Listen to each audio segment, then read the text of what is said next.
How extraordinary. We see here birds from the duff flock in their natural habitat.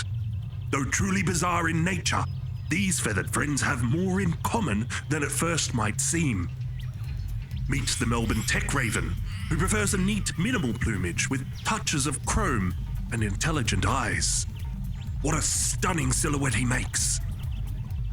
Over here we have the rainbow psilorrhynchiate, favouring a display of bright colours, bubbles, and often outrageous accessories.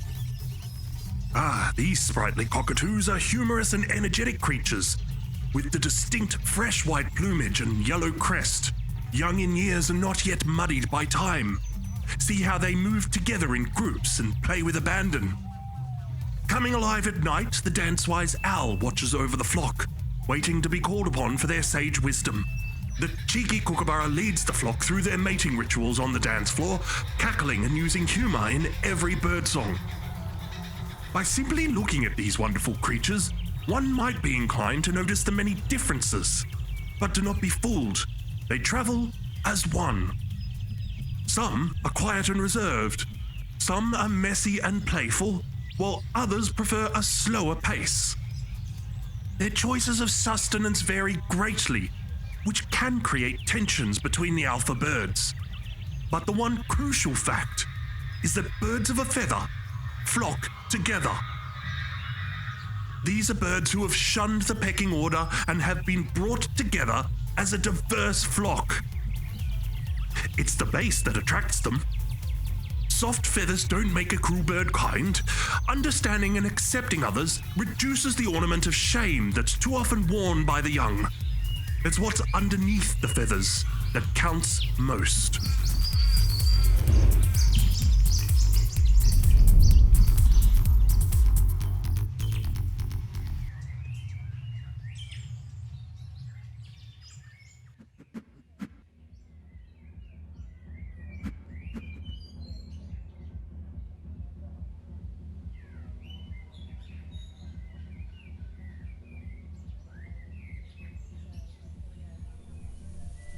There have been many occasions in which I've wanted to go to a duff or a party with friends, and I've seen statements from the organisers to the effect of GHB is unwelcome at this party. Messaging like this only serves to stigmatise and exclude people who use certain substances. It feeds into stereotypes and misunderstandings about those drugs too. As someone who uses GHB, I experience this exclusion regularly. It is my belief that people stigmatise this drug because they've heard or seen the effects of irresponsible use. As people who use drugs, we're unified in the sense that the shame and judgment given by our society says that all drugs are bad. And yet in our subculture, we then choose to shame people for choosing to do drugs that we personally don't agree with. I've since formed the habit of completely removing myself from the party to have a dose, just in order to ensure that I'm safe from judgment and exclusion.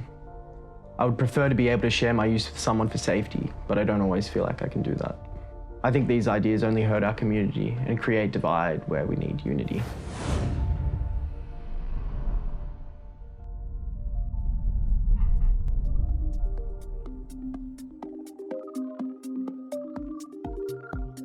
To understand how a health disturbance occurs, it's important to look through a biopsychosocial lens. In 1984, American psychoanalyst and psychiatrist Norman Zinberg described these factors in his book, Drug, Set and Setting. According to him, there are three key factors that determine the experience or well-being of the individual. The first is the drug, so what drug are they using?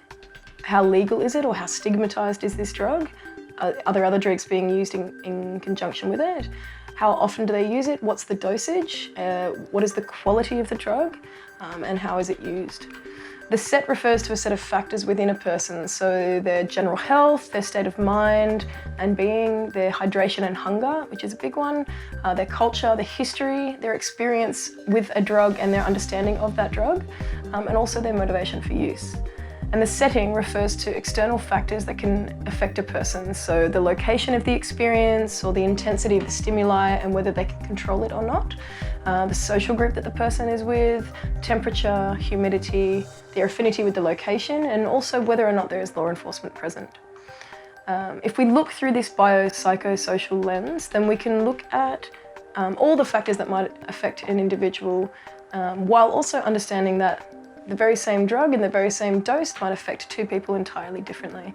If you look at things through a purely chemical lens, it's easy to attribute ethics to a person or drug that simply aren't true. So we believe that there's no such thing as a good or bad drug, and there are simply safer ways of using drugs if you choose to continue to use.